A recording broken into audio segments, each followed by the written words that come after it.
सुबह से आपने हमारी तरफ देखा भी नहीं है। हमें कितना बुरा लगा होगा, सोचा है आपने? यीशु, हम समझ सकते हैं, लेकिन सुबह आपने मोगरे के फूलों को हाथ भी नहीं लगाया। हमने आपको भगवान का प्रसाद दिया, वो भी आपने मना कर दिया। पिताश्री का खत पढ़ने से भी इनकार कर दिया। उन्होंने कितने प्यार से भेजा होगा। युवराज, और कितने दिनों तक आप अपने आप को ऐसे बंद करके रखेंगे? शायद हमारे नसीब में ही ऐसे रहना लिखा है। ऐसी बातें सामान्य लोग करते हैं, लेकिन युवराज, आपको ऐसी बातें शोभा नहीं देती। नाखून और दांत निकाले हुए शेर के बच्चे को भाषा कहाँ होती है? अगर वो गुर्राता भी है तो उस पर ही लोग हंसते हैं। आप ऐसा मत सोचिए युवराज। अगर पिताश्री ने आपको यहाँ भेजा है तो इसका मतलब है कि उन्होंने इस बारे में पूरी तरह से सोच लिया होगा। क्यों भेजा, ये सिर्फ पिताश्री और माँ जगदम्बा को ही पता होगा। युवराज, माँ जगदम्बा का वही जलता दिया आपकी ओर आशा से देख रहा है। श्रृंगारपुर की जनता मन में आपसे बड़ी आस लेकर बैठी है। जहां हम अपनी खुद की अपेक्षा पूरी नहीं कर पाए, वहां हम जनता की अपेक्षा कैसे पूरी करें? आपको याद है आपने क्या कहा था? मुख दर्शन की विधि के बाद उस रात को आपने हमसे कहा था कि हमारी जनता हमारे बच्चे हैं। कहा था ना आपने? तो फिर बताइए हमें, क्या माँ बाप कभी अपने बच्चों को कहीं छोड़कर जाते हैं? कितनी भी कठिन परिस्थिति क्यों ना हो, लेकिन माँ बाप हमेशा अपने बच्चों के बारे में पहले सोचते हैं। सोचते हैं ना? लेकिन हम तो यही तो हम आपसे कहना चाहते हैं। आपकी हिम्मत, आपका धैर्य, आपकी शक्ति, ये सब कुछ है आपके साथ युवराज। लेकिन अभी आपने ये सब कुछ एक कोने में रख दिया है। सिर्फ क्रोध को चुना है। लेकिन आप सिर्फ एक बार बुलाइए, ये सभी आपकी तरफ दौड़ते हुए आ जाएंगे। सच कह रहे हैं। चलिए, अब हमें हमारे मुस्कुराते, शरारती और शौर्यवान पति के साथ श्रृंगारपुर में घूमना है। और हमारे मायके के लोगों को भी देख लेने दीजिए, हम दोनों को साथ घूमते हुए। और एक कर्तव्य परायण पति के साथ मायके में घूमते समय एक स्त्री को कितनी खुशी का एहसास होता है, ये आप कभी कल्पना नहीं कर सकते युवराज। चलिए चलिए।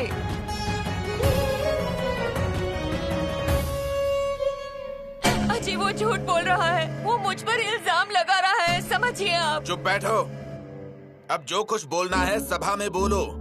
सभा में बाद में, पहले आप हैं।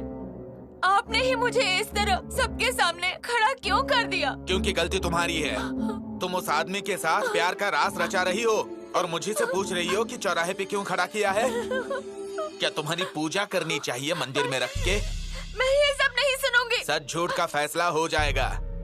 मैं परमेश्वर की सौगंध खाती हूँ, मैं बिल्कुल सच कह रही हूँ। मुझ पर इस तरह इल्जाम मत लगाइए। मैं आपके पैर पड़ती हूँ। हे विठ्ठला, हे पांडुरंग, मैं हर साल आपकी यात्रा करती हूँ। आपके नाम के बगैर एक पल भी नहीं गुजरता मेरा। एकादशी भी करती हूँ। आज भी एकादशी है। और आज ही आपने मुझ पर ये संकट डाला। समय आने पर मैं जान दे दूंगी, लेकिन मैं इस कलंक को स्वीकार नहीं करूंगी। चुप रहिए। गणव जी राजा आ रहे हैं, जरा शांत हो जाइए। उन्हें बहुत ज्यादा शोर पसंद नहीं है। हाँ,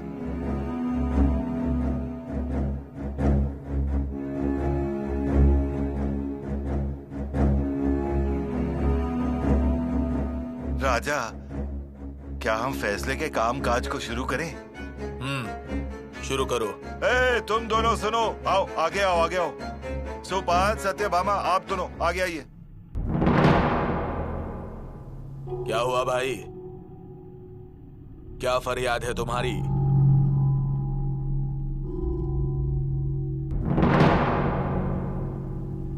युवराज,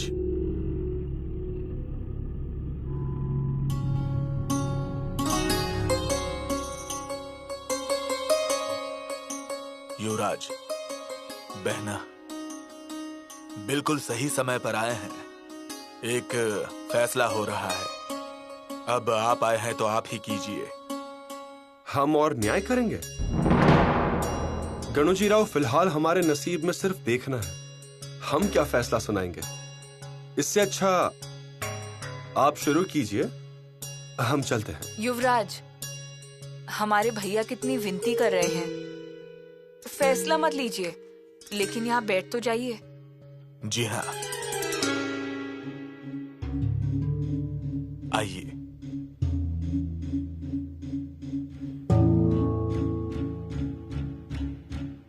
फरियादी आगे आइए और शिकायत बताइए। मालिक, ये मेरी बीवी है, लेकिन इसने मेरा मुंह काला कर दिया। अरे लेकिन हुआ क्या है? इसका इस आदमी के साथ संबंध है। दोनों काफी दिनों से एक दूसरे से प्यार करते हैं। तुम्हें ये बात कब पता चली? थोड़ी देर पहले। जी, इसीलिए तो आपके कदमों में दौड़ के आया हूँ। लेकिन पता चला तो कैसे पता चला? वो बात ये हुई कि मैं बाहर चारपाई पे बैठ के वीणा की तार कस रहा था और ये फकीर मेरे सामने आया और फिर रुक, कौन है तू और अंदर कहाँ जा रहा है? भामा के लिए। भामा? तू कौन है? दरवेशी। फकीर है? तुम्हारी इस घर में आने की हिम्मत कैसे हुई? चल निकल। जाऊंगा, लेकिन भामा को साथ लेके जाऊंगा। ये बंदर, मुंह तोड़ दूंगा तेरा। मेरी बीवी का नाम लेता है? मालिक, आपकी बीवी अब आपकी नहीं रही, वो तो कब की मेरी हो गई है। कब की? कब से हम दोनों का इश्क चल रहा है, मालूम? क्या? रुक, तेरे हाथ पैर बांध के मारूंगा। पिताजी, रस्सी दीजिए। क्या रे, क्या बोल रहा है? मारो मत, सुनो तो। अरे क्या सुनो? देखो, मैं ऐसे ही नहीं आया।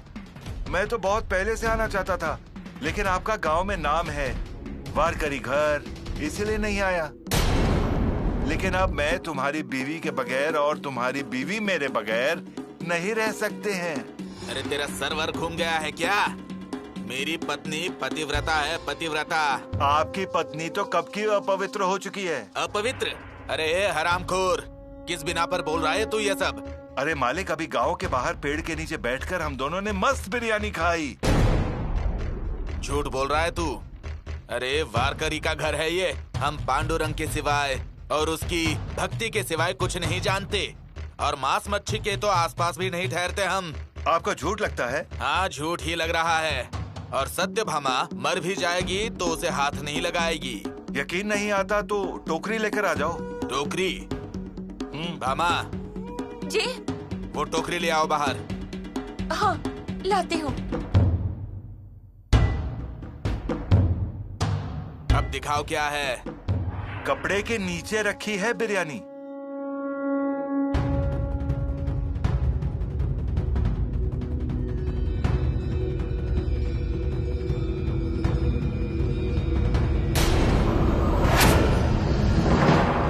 महाराज, इसने मेरा विश्वासघात किया है। इसने मुझे बर्बाद किया, मेरा घर बर्बाद किया। इतने दिनों से छुप छुप कर जो नहीं खाना चाहिए था वो खा रही थी, अब पवित्र हो गई है। मालिक, मैं अमंगल नहीं हूँ। झूठ बोल रही है मालिक, बड़ी झूठी है। मैंने उस यवन का चावल नहीं खाया, मैंने उसे हाथ भी नहीं लगाया। तो तुम्हारी टोकरी में ये बिरयानी की पोटली कहाँ से आई? पांडुरंग की कसम खाती हूँ, मुझे नहीं पता। तुम कहती हो तुम नहीं जानती, और तुम्हारी टोकरी में मिलती है बिरयानी, और ऊपर से तुम उसे घर भी लेकर गई। मालिक, उसे कहा भी कि मैं घर जाकर ही खाऊंगी, रहने दो। मैं तुझे जान से मार डालूंगी। मेरे सुखी जीवन में आग क्यों लगा रहे हो? मैंने तुम्हारा क्या बिगाड़ा है? मालिक, ये बहुत डरपोक है। मैं डरपोक नहीं हूँ, मेरा पति डरपोक है। अगर उसने इस दरवेश को 2 चांटे मारे होते तो आज ये सब देखना नहीं पड़ता। माफी हुजूर, मुझे न्याय दीजिए। अब ये अपवित्र हो चुकी है, अब ये मेरी हो गई है, अब इस पर मेरा हक है। मैं अमंगल नहीं हूँ। तुम अब घर पे नहीं रह सकती। मेरी आंखों के सामने भी मत रुकना तुम। कनौजी राजा, मैं क्या कहूँ अब? न्याय कीजिए और मुझे इससे मुक्त कीजिए। अब जवाब दो, सुखी घर में ऐसे बर्ताव करना शोभा देता है क्या? युवराज, आप तो मेरी बात मानिए। मैं अमंगल नहीं हूँ, मैंने बिरयानी नहीं खाई। ये आदमी मेरा संसार क्यों बर्बाद करने पर तुला है, ये मुझे समझ नहीं आ रहा। मैंने संसार बसाया, इतनी मेहनत की, वो सब मेरे धार्मिक गुण खत्म हो गए। युवराज, आपके स्वराज्य में कोई भी स्त्री की इज्जत पर हाथ नहीं डालता, तो फिर इसकी हिम्मत कैसे हुई, वो भी जब आप यहाँ हैं? अगर आज रानी माँ यहाँ होती तो क्या ये सब होता? क्या महाराज ने इस शैतान को बख्श दिया होता? छोड़ तो हम भी नहीं देते,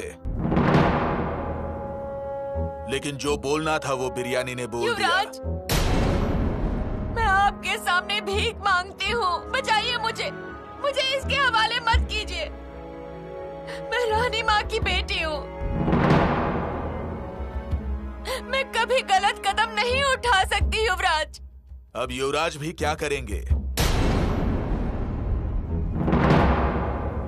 देखो, अब तुम भ्रष्ट हो चुकी हो, सारी असलियत तुम्हारे पति के सामने आ चुकी है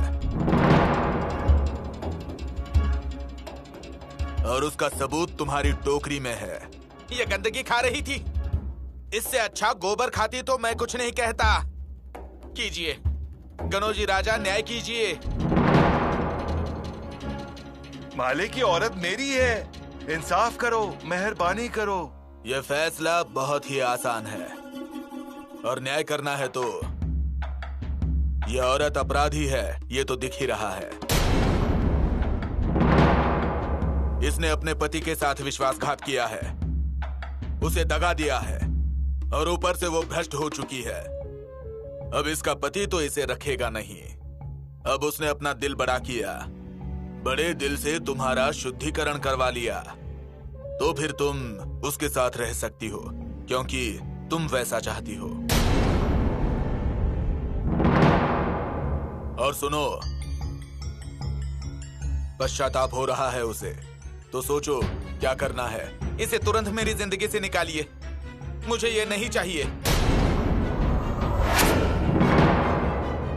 अब ये सारा माहौल देखते हुए ऐसा लगता है कि इस औरत को घर छोड़ना पड़ेगा।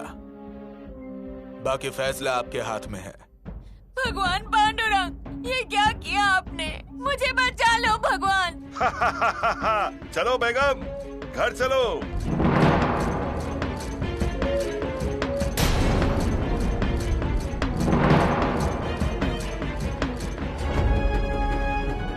रुक जाओ।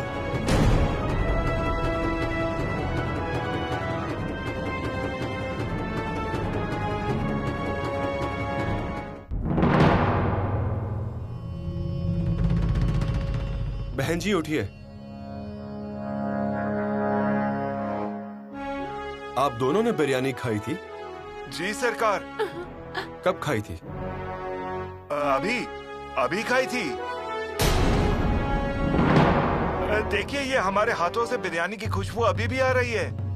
मतलब बहन जी के हाथों से भी खुशबू आ रही होगी, सही कहा ना? हाँ बिल्कुल। मौसी देखिए इनके हाथों से खुशबू आ रही है या नहीं। मिट्टी से या रिट्ठा से हाथ धोए होंगे तो कैसे खुशबू आएगी सरकार? ये तो चोरी का मामला है। पर आपने तो बिरयानी अभी ही खाई थी ना? जी बिल्कुल, अभी। मतलब एक प्रहर?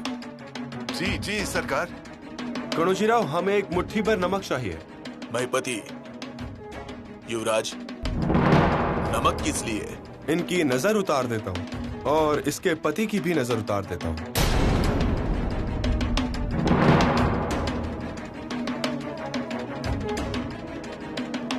पानी लाओ।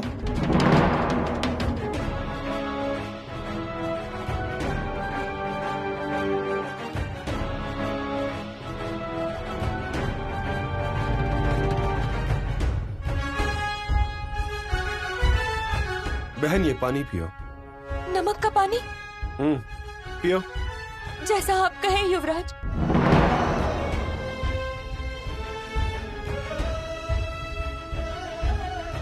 युवराज नमकीन है, नहीं पी सकती। अपने आनंद के लिए और सुखी संसार के लिए पियो। इससे अच्छा है मुझे जहर दे दो। ये पानी पी लोगी तो जहर की जरूरत नहीं पड़ेगी। पियो। युवराज के दिल में क्या चल रहा है कुछ समझ नहीं आ रहा। भैया अभी सब समझ में आएगा।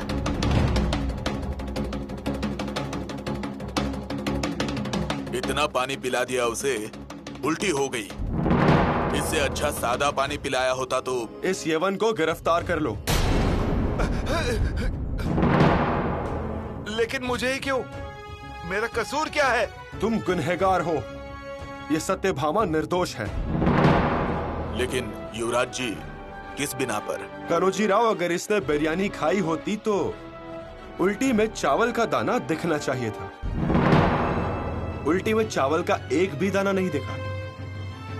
इसका मतलब इसने कुछ भी नहीं खाया। जी जी जी जी युवराज, उसका उपवास है कह रही थी। एकादशी है, इसीलिए पेट से सिर्फ पानी बहा रहा है। हजम हो गया होगा। मुझे माफ कर दीजिए सरकार, मुझे माफ कर दीजिए। हरामखोर, सच बता। ये मेरी साजिश थी, बदला लेना था। बदले की आग में जल रहा था मैं। इसकी कटियार का डर लगता था मुझे, इसीलिए मैंने ये किया, इसे फंसाने के लिए। लेकिन मुझे माफ कर दीजिए सरकार। क्या किया वो बता। उसके धोने के पीड़े के नीचे मैंने ही बिरयानी छुपाई थी, उसे बदनाम करने के लिए। मुझे माफ कर दीजिए सरकार। माफी? स्वराज्य में औरत यानी रानी माँ की बेटियां, उनके खिलाफ तूने साजिश की। रानी माँ के विचारों में सुरंग बनाने की कोशिश की। स्वराज्य में इस गुनाह के लिए माफी नहीं है। सरकार, इसने हमारी बहन बेटियों की तरफ तिरछी नजर से देखा। आंखें निकाल लो इसकी। ले जाओ इसे। सरके भाई, माफ कीजिए सरकार, माफ कीजिए सरकार। वाह युवराज वाह, प्रणाम है आपको। रानी माँ के आदर्शों को नहीं छोड़ने हैं। युवराज की जय हो, युवराज की जय हो, युवराज की जय हो, युवराज की जय हो। क्या जय जयकार हो रही है? सारा श्रृंगारपुर झूम उठा। वो तो होना ही था। युवराज ने न्याय ही ऐसा किया है। कोई भी हैरत में पड़ जाए, ऐसा उचित न्याय। हाँ, वाह, आपका सहना सही है, पर मैं क्या तो कहता हूँ कि जितना हुआ है उससे बड़ा सम्मान होना चाहिए युवराज का। आपका कहना सही है, होना ही चाहिए, और राजा का भी होना चाहिए। हमारा? हाँ? अब इस सब में हमारा क्या संबंध? जिसने न्याय किया उसका जय जयकार हुआ, ये तो अच्छी बात है। आपका कहना बिल्कुल सही है, लेकिन मैं क्या कहता हूँ? मेरी बात सुनो। हर बात में अपनी टांग अड़ा देना, ये मुझे समझ में नहीं आता। आप बिल्कुल जो है सही वो कह रहे हैं। है, जो नहीं है वो नहीं है। ठीक है बिल्कुल आपका, लेकिन एक बात याद रखो, हमारे हाथों पाप हो जाता था, युवराज ने हमें बचा लिया। इस फैसले में जैसे हमारी अकल घास चरने गई थी। अगर युवराज नहीं आते तो उस बेचारी बहन का बेवजह श्राप लगता मुझे। बिल्कुल सही कह रहे हैं आप, सही कह रहे हैं, पर इतने से आप क्यों खुश हो रहे हैं? मैं क्या कहता हूँ, युवराज जी हमारे द्वार तक आए हैं और खुद का ही जय जयकार करके गए हैं। वो ऐसा हुआ कि मुल्क आपका और जय जयकार उनका। कहीं ऐसा ना हो जाए कि वतन आपका अमल उनका। आपको तो बस सावधान कर रहा था। क्या हमने भेड़ का दूध पिया है? हाँ? एक बात याद रखो, युवराज के खिलाफ एक भी शब्द बोलोगे तो इसी जमीन में आधा गाड़ दूंगा तुम्हें। ऐसा इंसान जीजा के तौर पे मिलने के लिए बहुत जन्मों का पुण्य चाहिए। समझे? समझा? हाँ जी हाँ। रुकिए रुकिए रुकिए, कितनी सराहना हो रही है हमारे युवराज की। हमारे? और हम क्या पराए हैं क्या? ऐसा नहीं है बुआ। जय जयकार सुनी ना आपने?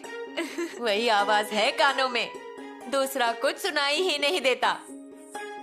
एक ग्रहण लगा था जो आज हट गया, लेकिन आज बहुत दिनों बाद न्याय किया है युवराज ने, और वो भी एकदम आत्मविश्वास के साथ, एकदम जोश के साथ।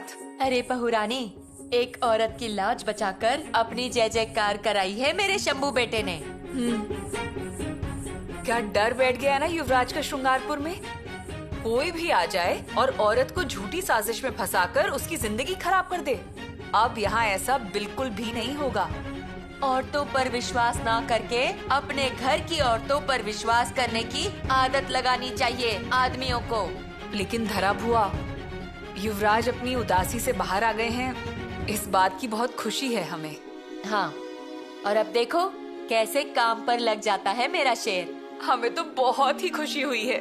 हाँ, और इसी मौके का फायदा उठाकर महाराज जी का खलीता दे दीजिएगा उन्हें, पढ़कर बहुत खुश होंगे। और वैसे भी इतने दिनों तक खत का जवाब ना देना, ये तो रिवाज के खिलाफ होगा ना। हम अभी आते हैं। जी।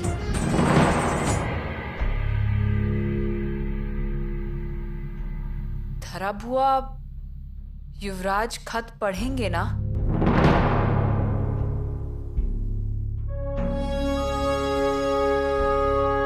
अजी सुना आपने? हाँ कहिए। जरा बाहर आइए। हाँ। अजी कहाँ पानी वानी लेके आ रही है, वो रखिए। आपके भाई साहब ने आज क्या कमाल किया है वो सुन लीजिए। हमें पता चला, हमारे भैया ने आज बड़ा पराक्रम किया। अजय, ऐसा फैसला हमने अपनी पूरी जिंदगी में नहीं देखा था। हमारे पिताश्री बिल्कुल सही कहते हैं। युवराज रायगढ़ की तालीम में तैयार हुए हैं। हमारा क्या है, हम तो ऊपर ऊपर देखते हैं, लेकिन युवराज तो किसी बात की तल में डूब कर ऊपर आते हैं। अजी पूछिए ना, हमने वहीं के वहीं प्रणाम किया युवराज को।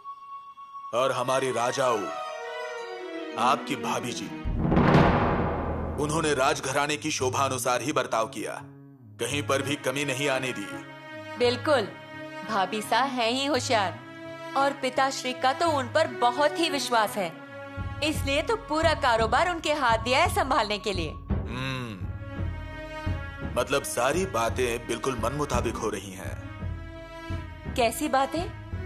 हाँ अजी, कामकाज की।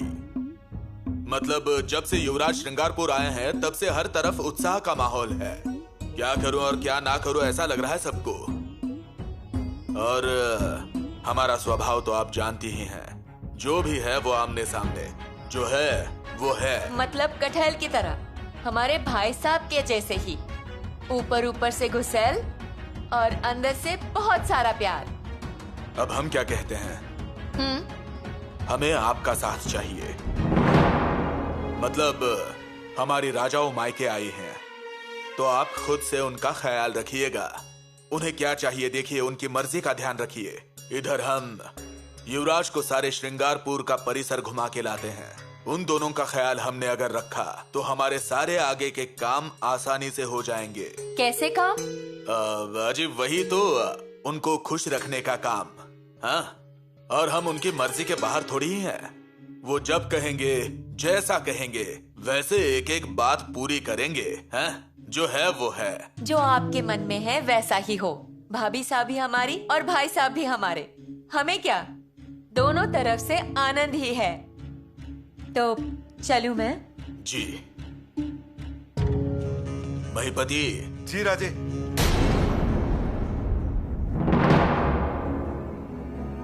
ये बहुत अच्छा मौका मिला है हमें।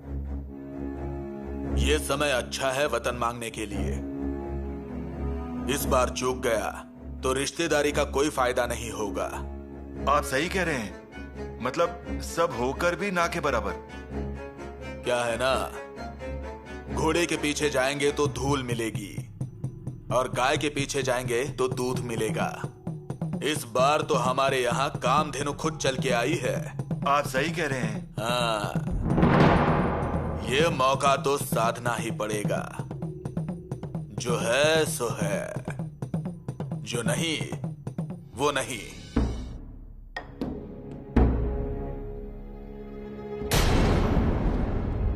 ये सब किस लिए?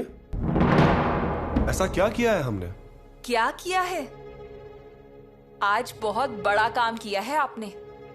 एक औरत की गृहस्थी को टूटने से बचाया है, उसका अपमान नहीं होने दिया।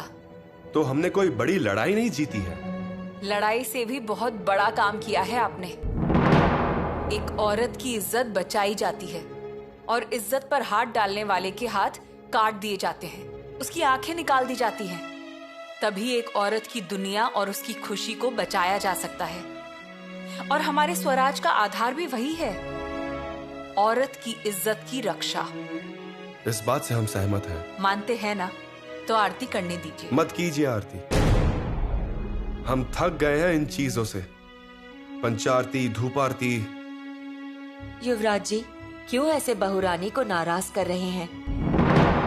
अरे वो इतना प्यार से कर रही हैं, तो करने दो उन्हें। और आपको क्या करना है? सिर्फ खड़ा तो रहना है। बस मस्तक पर बड़ा सा कुमकुम का तिलक लगाएंगे आपको। जब हमें युद्ध भूमि के तलवार की जख्म चाहिए होती है, तब ऐसे कुमकुम के तिलक आते हैं हमारे नसीब में।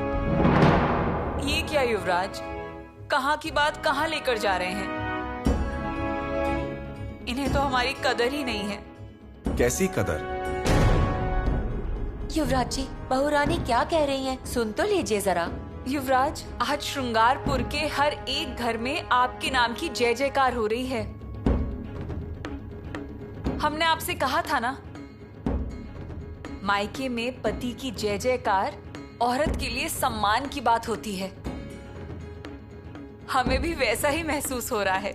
जमाई कैसा भी हो, ससुराल में उसकी जय जयकार ही होती है। ऐसा मत कहिए ना। लेकिन यहाँ जय जयकार होने से क्या फायदा? हमें जय जयकार चाहिए थी दक्षिण में अपने तलवार से मिले यश के लिए।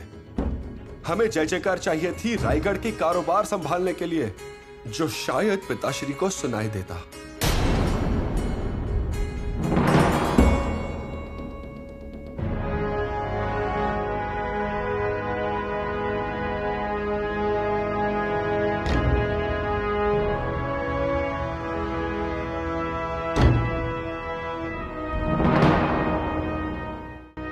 धरा भुआ, युवराज ने पिताश्री के खत को देखा और रुककर राज मुद्रा को प्रणाम भी किया, लेकिन फिर अंदर चले गए।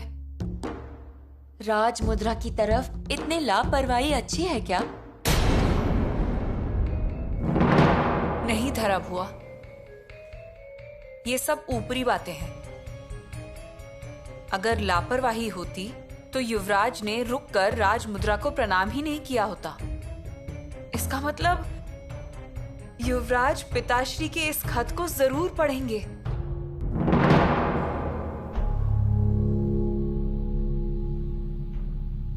युवराज, आपने पिताश्री के खत को देखा, राज मुद्रा को भक्ति भाव से प्रणाम भी किया, लेकिन फिर उसे यूं छोड़कर आ गए। आ गए? फिर नहीं आ सकते? नहीं आ सकते। फिर क्या करें? इस खत को पढ़िए और जल्द से जल्द इसका जवाब दीजिए। पिताश्री का खत इतने दिनों तक ना पढ़ना और उसका जवाब ना देना, ये रिवाज के खिलाफ है। दीजिए हमें।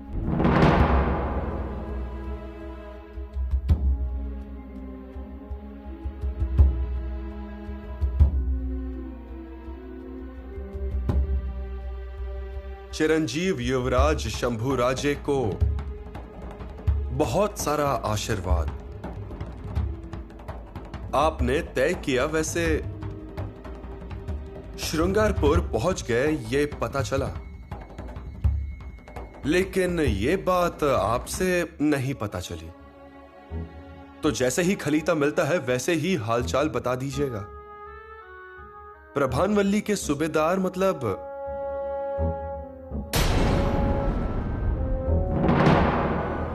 प्रभानवल्ली के सूबेदार के नाते काम करते हुए समंदर किनारे सिद्धि फिरंगी इन पर ध्यान दीजिए और उसके साथ ही घाट के रास्ते पर हो रहे व्यापार पर अनुशासन लगाइए, कर लगाइए।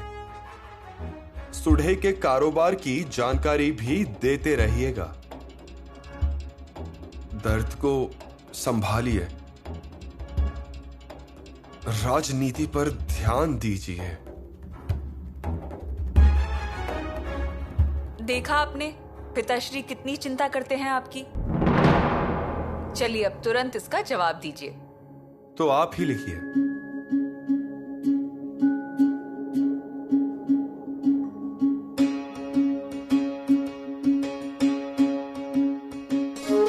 बताइए। तीर्थरूप पिताश्री के चरण में शंभुराजे का प्रणाम। शुरुआत हो गई, अब आगे का बताइए। आपके आदेश के अनुसार हम श्रृंगारपुर में दाखिल हुए। प्रभानवल्ली का सुढ़े कारोबार भी स्वीकार किया। ये पहली बार है जब हम स्वराज्य के सूबेदार बने हैं। बहुत बहुत खुशी है हमें इसकी। जल्द ही हम स्वराज्य के युवराज हैं, ये बात भूल जाएंगे। मतलब वैसी कोशिश कर रहे हैं। पिताश्री कीड़े से तितली बनते वक्त कितनी खुशी होती है दिल को, वो बात ही कुछ रोमांचक है। लेकिन तितली का फिर से कीड़ा बनना उससे भी ज्यादा रोमांचक है। हमारी कोशिश चालू है फिर से कीड़ा बनने की।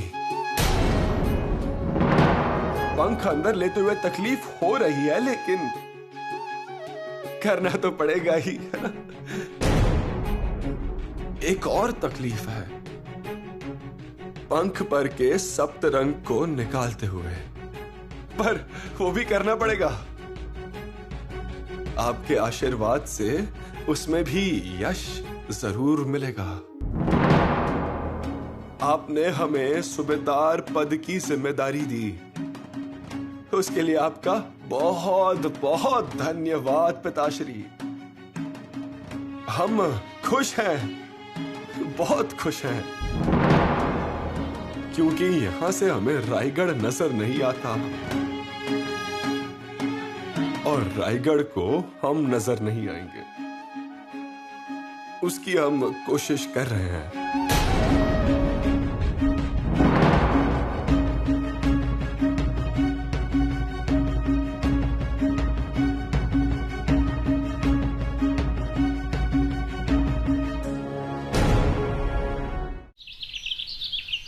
धारा बुआ, बड़े दिनों बाद पेड़ से आम तोड़े हैं, हरे हैं।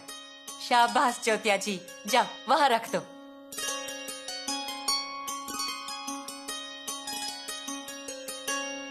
बहुरानी, कितने बड़े बड़े फल हैं ये। धरा बुआ, इसीलिए तो उसे फलों का राजा कहा जाता है। हमने ही ज्योत्या जी से कहा था कि कच्चे आम लेकर आएं। धरा बुआ, सच बताएं, पुतला माताश्री ने खास युवराज के लिए संदूक में अचार के घड़े भर दिए थे, पर युवराज ने कहा कि वो सब महाराज को दे दिए जाएं।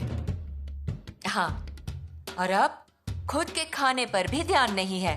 जल्दी जल्दी में खा लेते हैं, लेकिन उन्हें समझ में नहीं आता कि वो क्या खा रहे हैं। इसलिए युवराज के मुंह का स्वाद बदलने के लिए हमने फैसला किया है कि हम खास उनके लिए आम का अचार बनाएंगे। इसी बहाने वो 2 निवाले ज्यादा खा लेंगे। हाँ हाँ, अब मैं इन्हें अच्छे से धोकर काट कर रखती हूँ। फिर आप ही बताइए कैसे और क्या करना है। आते हैं हम।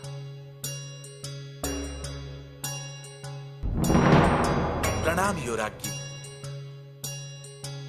आइए कविराज।